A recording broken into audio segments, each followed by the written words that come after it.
প্রিয় শিক্ষার্থীবৃন্দ, আশা করি সবাই ভালো আছো। আজকের ক্লাসে সবাইকে আমন্ত্রণ জানাচ্ছি।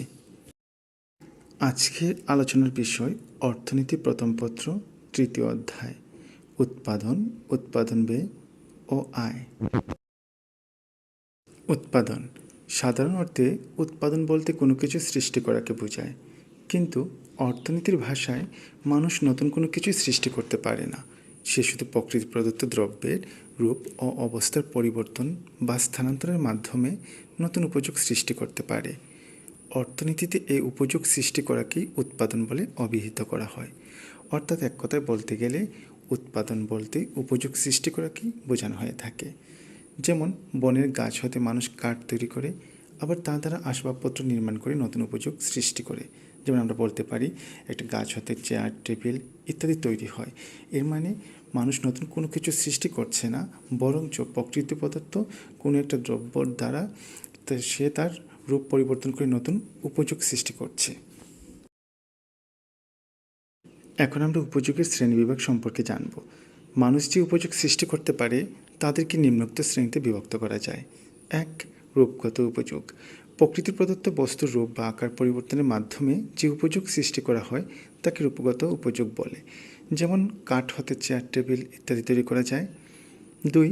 স্থানগত উপযোগ। কোনো দ্রব্য এক স্থান হতে অন্য স্থানে স্থানান্তর করলে যে অতিরিক্ত উপযোগ সৃষ্টি হয় তাকে স্থানগত উপযোগ বলে। যেমন গ্রাম হতে শাকসবজি এনে শহরে বিক্রি করলে তার উপযোগ বৃদ্ধি পায়। 3. সময় ও কালগত উপযোগ। কোনো দ্রব্য উৎপাদনের পর নির্দিষ্ট সময় বা কাল মজুত রাখলে তার উপযোগ বৃদ্ধি পেতে পারে, একে সময় বা কালগত উপযোগ বলে। যেমন ফসল কাটার পর কিছুকাল অপেক্ষা করে বিক্রি করলে তা অধিক দামে বিক্রি করা যায়, ফলে উপযোগের সৃষ্টি হয়। 4. সেবাগত উপযোগ। মানুষের শ্রম ও সেবামূলক কাজের মাধ্যমে যে উপযোগ সৃষ্টি করা হয় তাকে সেবাগত উপযোগ বলে। যেমন শিক্ষক, ডাক্তার, উকিল, নার্স প্রভৃতি সেবাগত উপযোগের উদাহরণ। 5. সত্ত্বগত উপযোগ।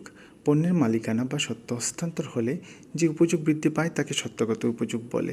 যেমন বাড়িঘর, মোটরগাড়ি প্রভৃতি। 6. জ্ঞানগত উপযোগ। যেসব পণ্যদ্রব্য ব্যবহারে মানুষের জ্ঞান বৃদ্ধি পায় তাকে জ্ঞানগত উপযোগ বলে। যেমন বইপত্র, রেডিও, টেলিভিশন, খবরের কাগজ ইত্যাদি। এগুলো থেকে মানুষ জ্ঞান অর্জন করে থাকে, তাই এগুলো জ্ঞানগত উপযোগের অন্তর্গত। উৎপাদনের উপকরণ। কোনো কিছু উৎপাদনের জন্য যে সকল বস্তু বা সেবাকর্ম প্রয়োজন সেগুলোকে উৎপাদনের উপকরণ বলা হয়।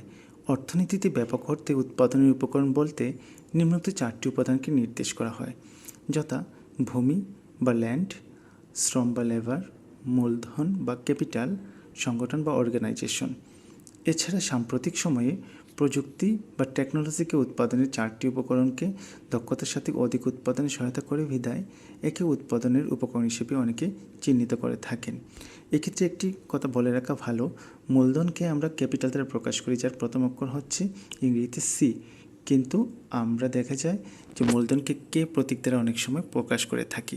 এর কারণ হচ্ছে অর্থনীতির বেশিরভাগ শব্দগুলোই চলে এসেছে গ্রিক বা ল্যাটিন শব্দ থেকে, যেখানে সির পরিবর্তে কে ব্যবহার করা হতো। তাই আমরা মূলধনকে প্রকাশের সময় আমরা কে প্রতীক দ্বারা প্রকাশ করে থাকি। তাছাড়া সি দ্বারা অর্থনীতিতে কস্ট বা খরচ প্রকাশ করা হয়ে থাকে।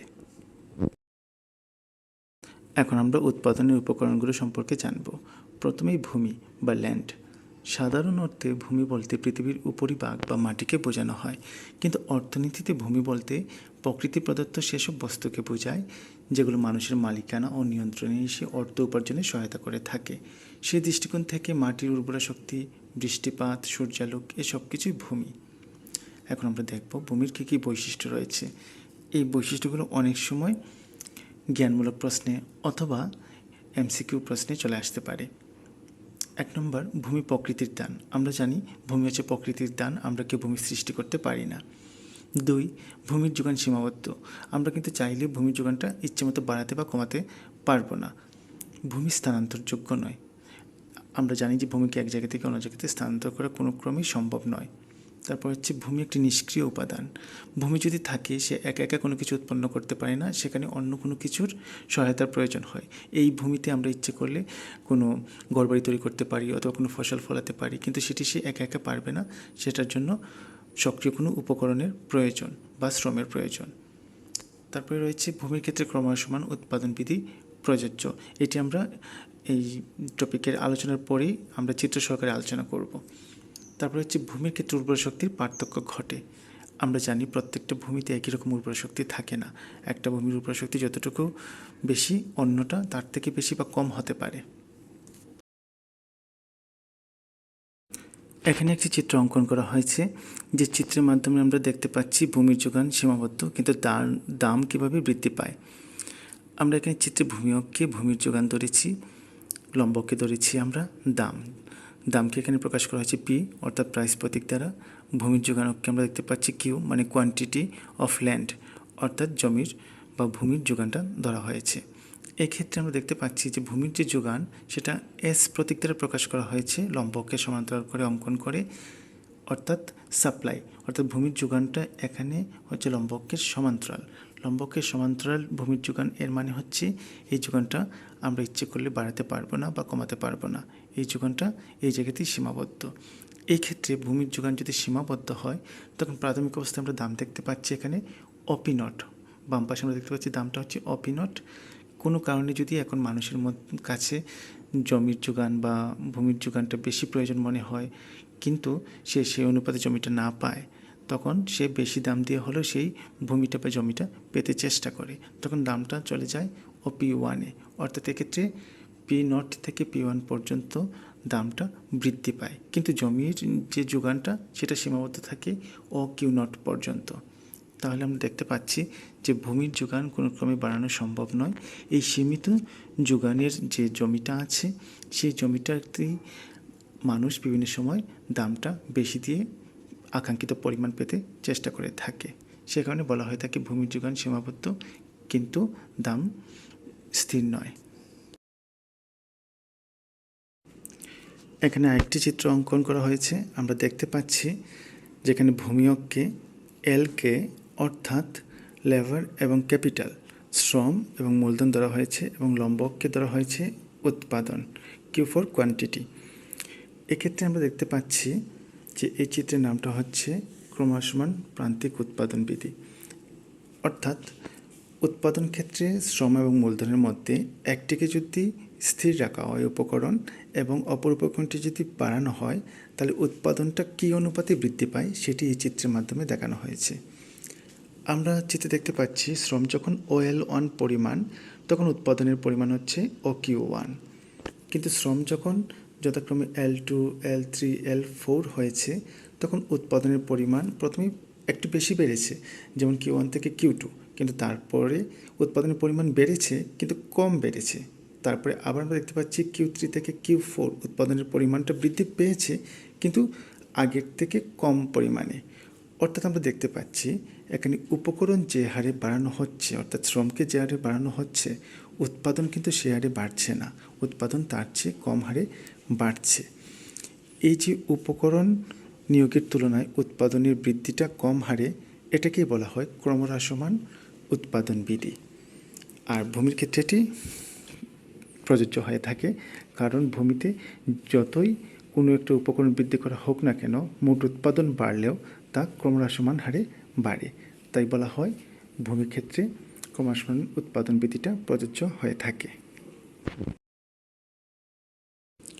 উৎপাদনের পরবর্তী উপাদানটা হচ্ছে শ্রম। শ্রম বলতে সাধারণত শারীরিক পরিশ্রমকে বোঝায়।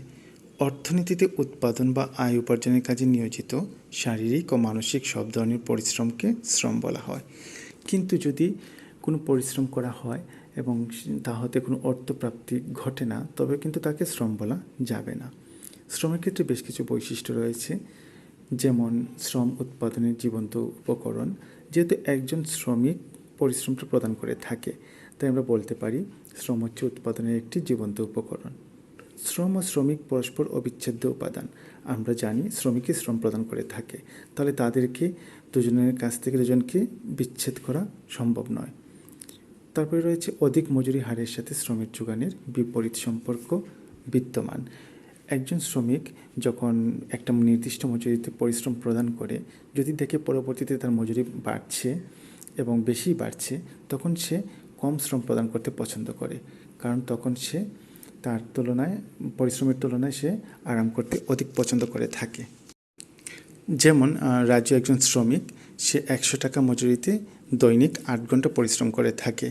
এখন যদি তার মজুরি বৃদ্ধি পেয়ে 120 টাকা হয়, তখন সে হয়তো তার পরিশ্রমের পরিমাণ বাড়িয়ে 10 ঘন্টা করবে।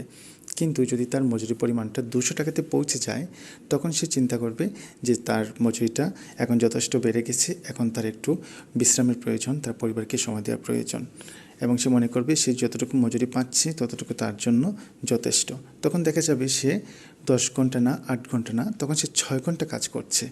তাহলে এভাবেই যখন দেখা যায় যে মজুরি অধিক বেড়ে যায়, তখন শ্রমিক আরাম-আয়েশ করতে পছন্দ করে, পরিবারকে সময় দিতে পছন্দ করে।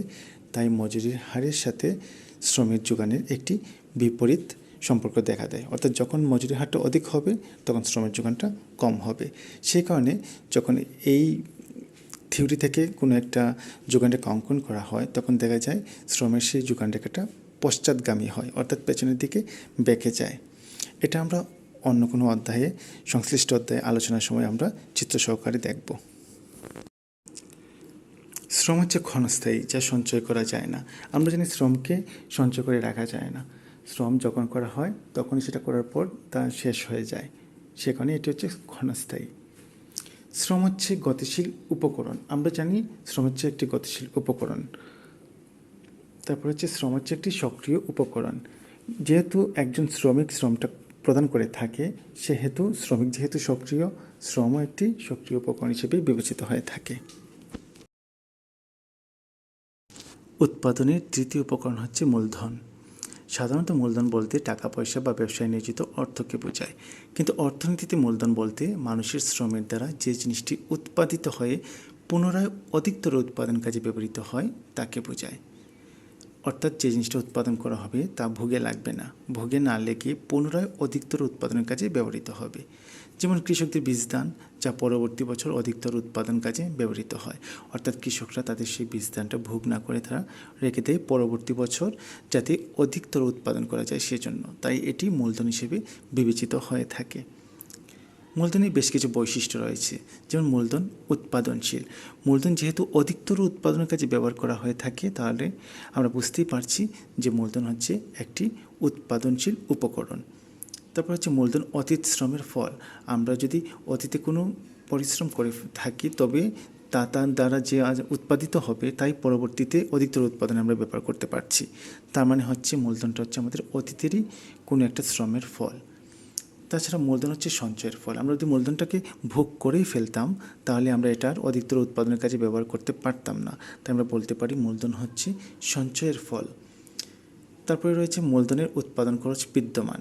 যেহেতু আমরা মূলধনটা একবার উৎপাদন করেছি, পরবর্তীতে আবার আমরা উৎপাদনের কাজে ব্যবহার করতে যাচ্ছি, তার মানে দেখতে পাচ্ছি আমরা এখানে একটা উৎপাদন খরচ রয়েছে।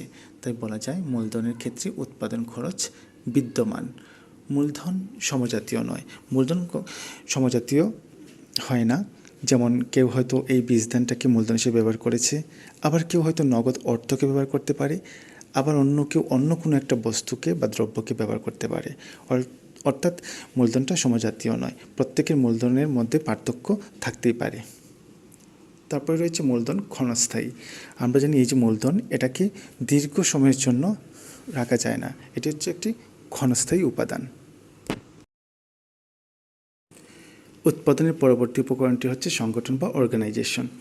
উৎপাদনের অন্যান্য উপকরণ মানে ভূমি, শ্রম, মূলধনের লক্ষ্য অর্জন করার যে সুনিপুণ একটা প্রচেষ্টা, তাকে সংগঠন বলে। যিনি এ দায়িত্ব পালন করেন তাকে সংগঠক বা উদ্যোক্তা বলা হয়। সংগঠনের বেশ কিছু বৈশিষ্ট্য রয়েছে, যেমন সংগঠন হচ্ছে বিশেষ ধরনের শ্রম। সংগঠনে যারা থাকেন তারা পরিশ্রম প্রদান করে থাকেন, শ্রম প্রদান করে থাকেন। সুতরাং আমরা বলতে পারি সংগঠনের জন্য তারা যে শ্রমটা প্রদান করেন সেটি হচ্ছে একটি বিশেষ ধরনের শ্রম। 2 নম্বরে রয়েছে সংগঠন একটি জীবন্ত উপকরণ। যেহেতু সংগঠনের সাথে জীবন্ত মানুষ জড়িত, জীবন্ত শ্রম জড়িত, সে কারণে আমরা বলতে পারি সংগঠন একটি জীবন্ত উপকরণ। সংগঠন উৎপাদনের সাথে জড়িত। এর উদ্দেশ্য হচ্ছে মুনাফা অর্জন ও কল্যাণ সাধন করা। সংগঠন ঝুঁকি বহন করে থাকে, অর্থাৎ উৎপাদন ক্ষেত্রে একটি ঝুঁকি থাকে যে উৎপাদনের ফলে সেখানে লাভ হতে পারে, আবার ক্ষতি হতে পারে। এই যে লাভ এবং ক্ষতির যে একটা সম্ভাবনা, এর মধ্যে একটা ঝুঁকি বিদ্যমান। এই ঝুঁকিটা সাধারণত সংগঠক বা উদ্যোক্তা গ্রহণ করে থাকেন। এছাড়া আমরা জানি বর্তমানের প্রযুক্তিকে উৎপাদনের একটি উপকরণ হিসেবে অনেকে অভিহিত করে থাকেন, কারণ প্রযুক্তি এই ভূমি, শ্রম, মূলধন, সংগঠন এই চারটিকে একত্রিতকরণের মাধ্যমে, কৌশলের মাধ্যমে সমন্বিত করে চেষ্টা করে যাতে বেশি করে উৎপাদন করা যায়, বেশি মুনাফা লাভ করা যায়। সে কারণে আমরা বলতে পারি যে প্রযুক্তি বর্তমান যুগে আরেকটি উৎপাদনের উপকরণ হিসেবে বিবেচিত হওয়ার দাবিদার। আজকে আমরা আলোচনা করলাম যে বিষয়গুলো, সেই বিষয়গুলো আমরা ভালো করে পড়ব এবং অনুশীলনের মাধ্যমে অনুধাবন করে আমরা আত্মস্থ হওয়ার চেষ্টা করব। আজকের ক্লাস দেখার জন্য সবাইকে অনেক অনেক ধন্যবাদ। সবার জন্য অনেক অনেক শুভকামনা রইল। আবার আগামী ক্লাসে দেখা হবে। ততক্ষণ পর্যন্ত সবাই ভালো থেকো, সুস্থ থেকো।